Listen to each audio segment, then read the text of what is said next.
Paris آنے والے دو Canadian بچوں کو یقین ہو گیا کہ ایفل ٹاور دنیا کا بہترین ٹاور ہے۔ بچوں نے یہ ثابت کرنے کا فیصلہ کیا کہ ایفل ٹاور سب سے بہتر ہے اور وہ پیرس میں ہر ٹاور کو دیکھ سکتے ہیں۔ جب بچے مختلف ٹاورز کا دورہ کرتے ہیں تو وہ غلطی سے پیرس کی ہلچل والی گلیوں میں اپنے والدین سے گم ہو جاتے ہیں اور الگ ہو جاتے ہیں۔ بچے گھبراتے ہیں اور اپنے والدین کے پاس واپس جانے کی کوشش کرتے ہیں، بے ترتیب اجنبیوں سے مدد مانگتے ہیں۔ جب بچے آخر کار اپنے والدین کے ساتھ مل جاتے ہیں تو انہیں احساس ہوتا ہے کہ ان کی مہم جوئی نے انہیں اپنے گھر اور کینیڈا کے منظر نامے کی خوبصورتی کی تعریف کرنے پر مجبور کر دیا ہے۔ بچوں نے فیصلہ کیا کہ ایفل ٹاور متاثر کن ہے، دنیا کا بہترین ٹاور ٹورنٹو کا سی این ٹاور ہے۔ بچے اپنے ملک اور اس کے نشانات کے لیے ایک نئی تعریف کے ساتھ گھر لوٹتے ہیں۔ جیسے ہی بچے کینیڈا کے مناظر کو دیکھتے ہیں، انہیں احساس ہوتا ہے کہ بہترین ٹاور وہ ہے جو ان کی مہم جوئی کی یادیں رکھتا ہے۔ جرمن بچوں کا ایک گروپ جب وطن واپس آیا تو وہ یہ جان کر حیران رہ گئے کہ وزیر اعظم نے انہیں اپنے ملک کا سر فخر سے بلند کرنے کے لیے ایک خاص نام دیا ہے۔ وزیر اعظم نے اعلان کیا کہ بچوں کو اب جرمنی کے چمکتے ستارے کے نام سے جانا جائے گا۔ بچے اپنے نئے نام کے بارے میں پرجوش ہیں اور مشہور شخصیات کی طرح کام کرنا شروع کر دیتے ہیں، ہر ایک سے خصوصی سلوک کا مطالبہ کرتے ہیں۔ قصبے کے لوگ بچوں کے رویے سے ناراض ہیں اور ان کے ساتھ کوئی خاص سلوک کرنے سے انکار کر دیتے ہیں۔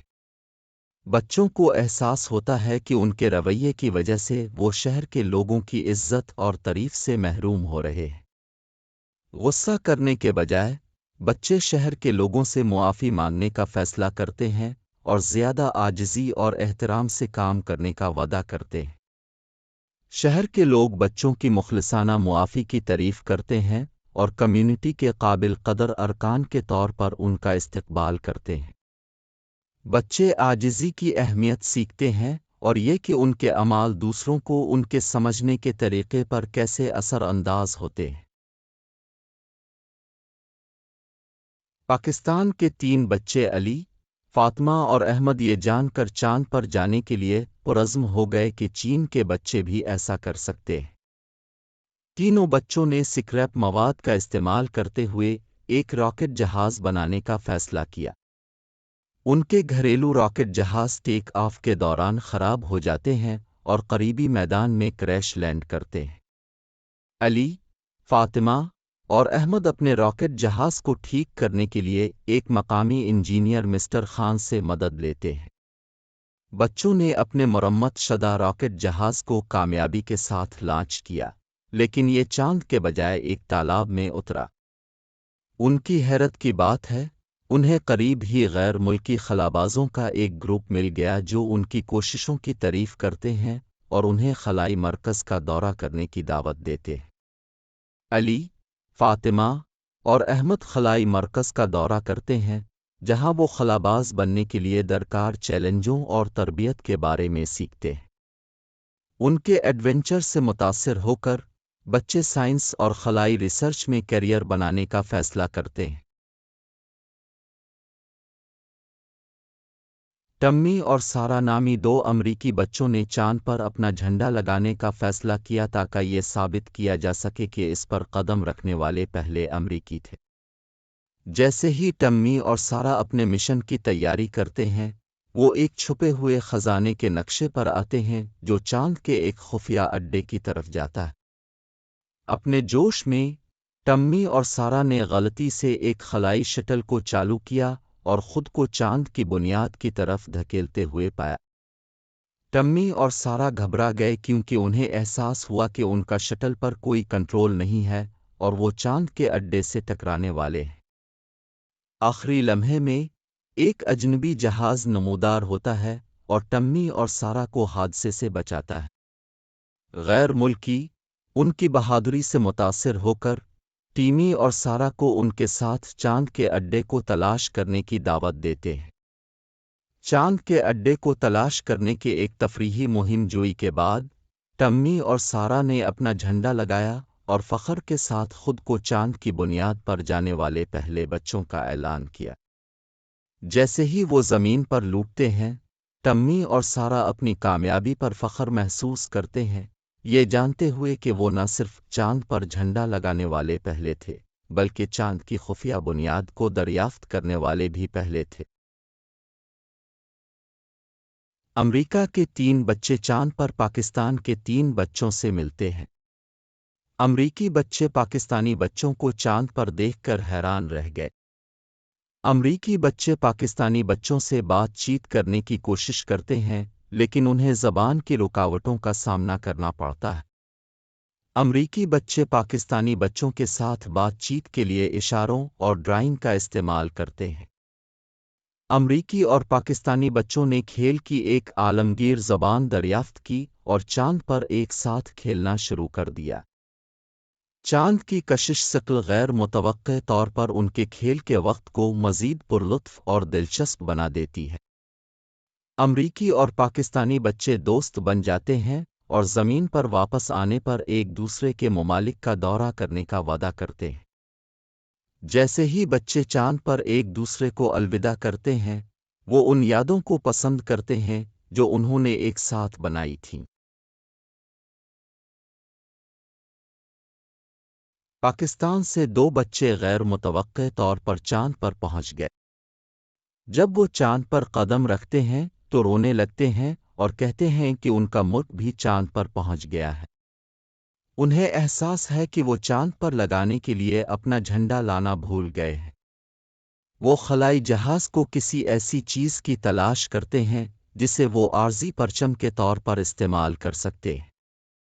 وہ ایک پرانی ٹی شرٹ ڈھونڈتے ہیں اور اسے اپنے جھنڈے کے طور پر استعمال کرتے ہیں۔ جب وہ چاند پر ٹی شرٹ کا جھنڈا لگاتے ہیں تو انہیں ایک خلاباز کا ایک پوشیدہ پیغام دریافت ہوتا ہے جو برسوں پہلے آیا تھا۔ بچے اس پیغام سے متاثر ہوتے ہیں اور اپنے ملک کا نام روشن کرنے کے لیے سخت محنت کرنے کا عہد کرتے ہیں۔ بچے چاند کی طرف دیکھتے ہیں، امید اور فرق کرنے کے عزم سے بھرے ہوتے ہیں۔ کینیڈا کے 3 بچوں نے اپنے ملک کو دنیا میں نمبر 1 بنانے کے لیے تیسری بار چاند پر جانے کا ارادہ کر لیا۔ بچے اپنے گھر کے پچھواڑے میں ایک خلائی جہاز بناتے ہیں اور خود کو خلا میں بھیجتے ہیں۔ خلائی جہاز کی خرابی اور وہ ایک مختلف سیارے پر کریش لینڈ کرتے ہیں۔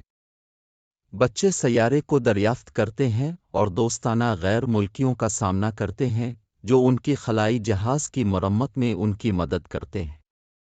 بچے اپنے خلائی جہاز کو ٹھیک کرتے ہیں اور کامیابی کے ساتھ زمین پر واپس آتے ہیں۔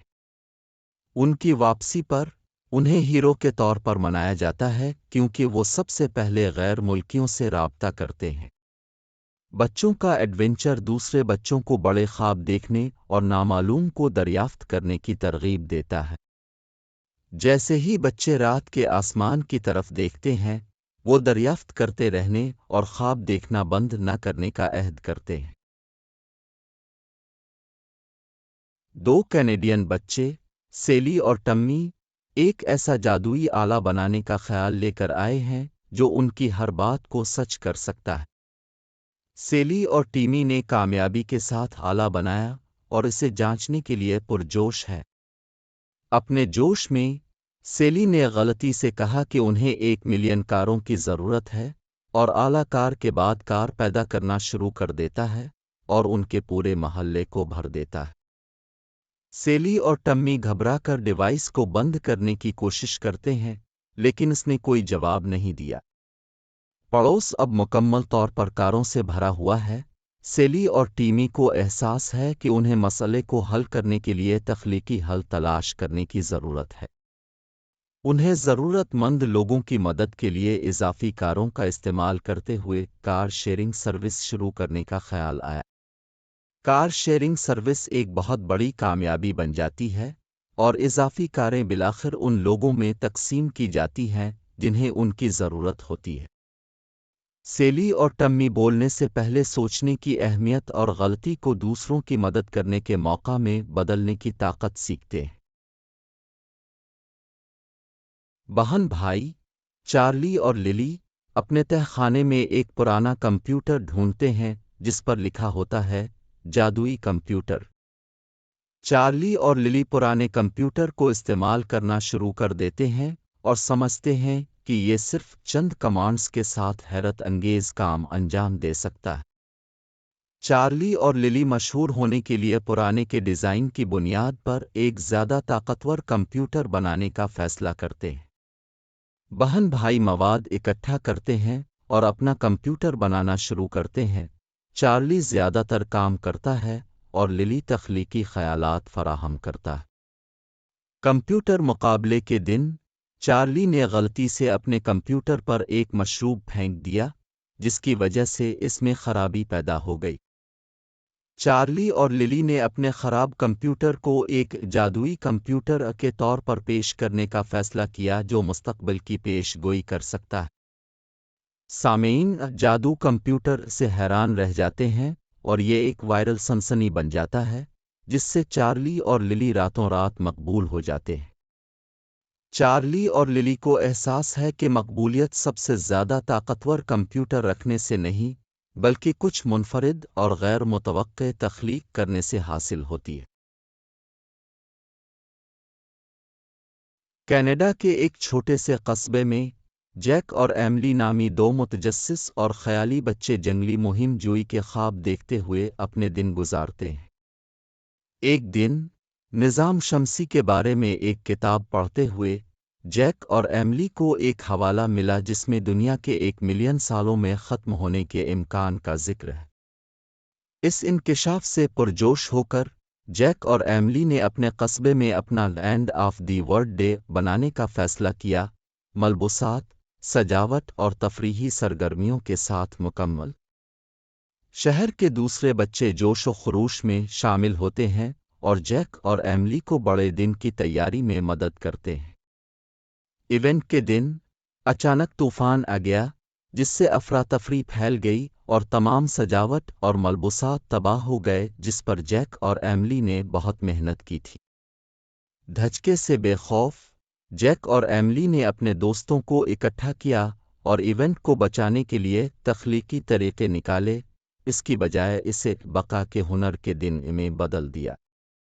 یہ قصبہ ایک ساتھ آتا ہے اور بقا کی مختلف مہارتیں سیکھنے میں ایک ناقابل فراموش دن گزرتا ہے، جبکہ جیک اور ایملی کو احساس ہوتا ہے کہ جب چیزیں منصوبہ بندی کے مطابق نہیں ہوتی ہیں تب بھی وہ کسی بھی صورتحال سے بہترین فائدہ اٹھا سکتے ہیں۔ جیسے ہی بقا کے ہنر کے دن پر سورج غروب ہوتا ہے، بچے کیمپ فائر کے ارد گرد جمع ہوتے ہیں، کہانیاں بانٹتے ہیں اور ہنستے ہیں، یہ جانتے ہوئے کہ چاہے ان کے راستے میں کوئی بھی چیلنج آئے وہ ہمیشہ دنیا کو تھوڑا روشن بنانے کا راستہ تلاش کریں گے۔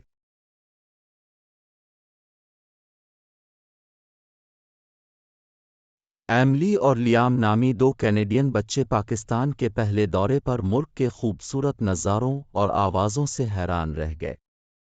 لاہور کی مصروف سڑکوں کی تلاش کے دوران ایملی اور لیام فٹ پاتھ پر بیٹھے غریبوں کے ایک گروپ سے ملے جو بھوکے اور اداس نظر آئے۔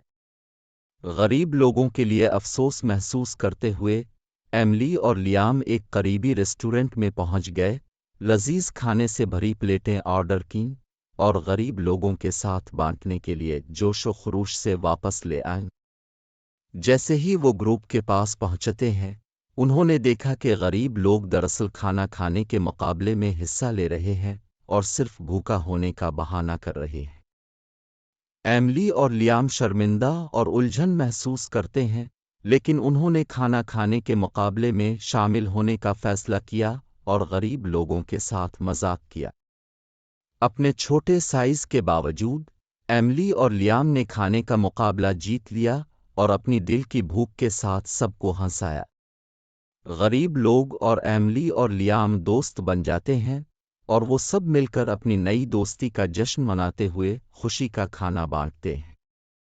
ایملی اور لیام کے پاکستان سے نکلتے وقت وہ اپنے ساتھ ان مہربان اور خوش مزاج لوگوں کی یادیں لے جاتے ہیں جن سے وہ ملے تھے اور وہ ہمیشہ ضرورت مندوں کی مدد کرنے کا وعدہ کرتے ہیں۔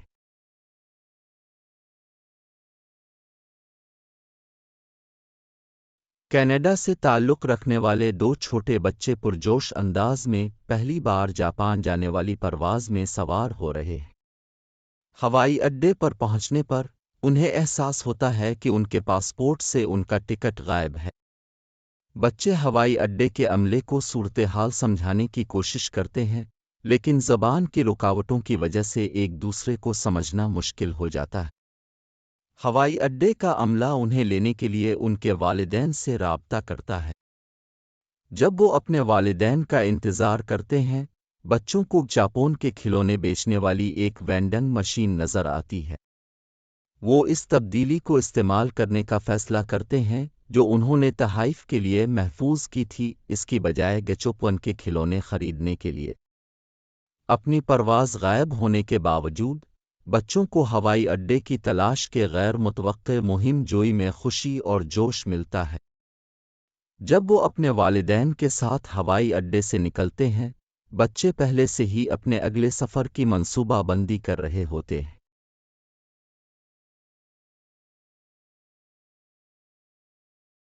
جیسے ہی طیارہ دبئی میں اترا، تین کینیڈین بچے ایملی، لیام اور صوفیہ نے بے تابی سے کھڑکی سے باہر دیکھا، اور جب انہوں نے ہر چیز سے بلند برج خلیفہ کو دیکھا تو ہانپ گئے۔ جوش کے ساتھ بچوں نے ایک دوسرے کو برج خلیفہ کی چوٹی پر جانے کا فیصلہ کیا۔ ان کے جوش میں لیام غلطی سے اپنا بیگ گرا دیتا ہے جس میں مشاہداتی ڈیک کے ٹکٹ ہوتے ہیں۔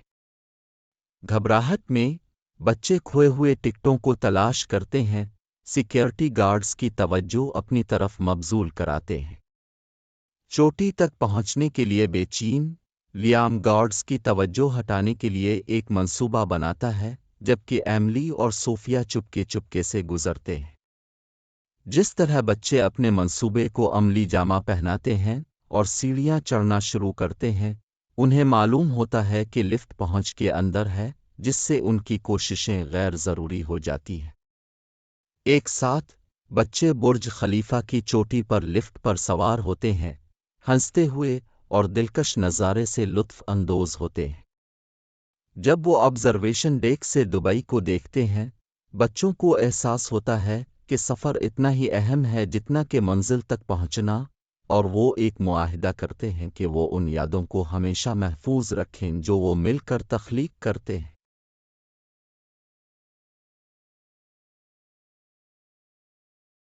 ایک دھوپ کی دوپہر، جرمنی کے ایک چھوٹے سے قصبے میں میکس نام کا ایک نوجوان لڑکا اپنے گھر کے پچھواڑے میں کھیل رہا تھا جب اس نے آسمان میں کچھ چمکدار دیکھا۔ میکس نے اپنی آنکھیں بھینچیں اور محسوس کیا کہ چمکدار چیز ایک چھوٹی سی اسپیس شپ تھی جو اس سے چند میٹر کے فاصلے پر اتر رہی تھی۔ تجسس اور جوش سے بھرے ہوئے میکس نے خلائی جہاز میں کودنے اور چاند پر سواری کرنے کا فیصلہ کیا۔ جیسے ہی میکس اسپیس شپ میں داخل ہوا، اس نے غلطی سے ایک بٹن دبایا جس کی وجہ سے راکٹ کے انجن بھڑک اٹھے، جس سے وہ خلا میں چلا گیا۔ تھوڑی دیر خلا میں سفر کرنے کے بعد بالآخر میکس چاند پر پہنچ گیا، لیکن اسے احساس نہیں تھا کہ اسپیس شپ کو بحفاظت کیسے اتارا جائے۔ جس طرح میکس گھبرانے ہی والا تھا، اس نے دوستانہ غیر ملکیوں کے ایک گروپ کو دیکھا جس نے اسے چاند کی سطح پر خلائی جہاز کو محفوظ طریقے سے اتارنے کے لیے رہنمائی کی۔ غیر ملکیوں کی مدد کے لیے شکر گزار، میکس نے چاند کی کھوج کی، اس کے قدموں کے نشان اس کی خاک آلود سطح پر چھوڑ کر اس کا خواب پورا ہوا۔ جیسے ہی میکس زمین پر واپس آیا، وہ ایک مقامی ہیرو بن گیا، اپنے ناقابل یقین چاند کی مہم جوئی کو اپنے دوستوں اور خاندان کے ساتھ باندھتا رہا۔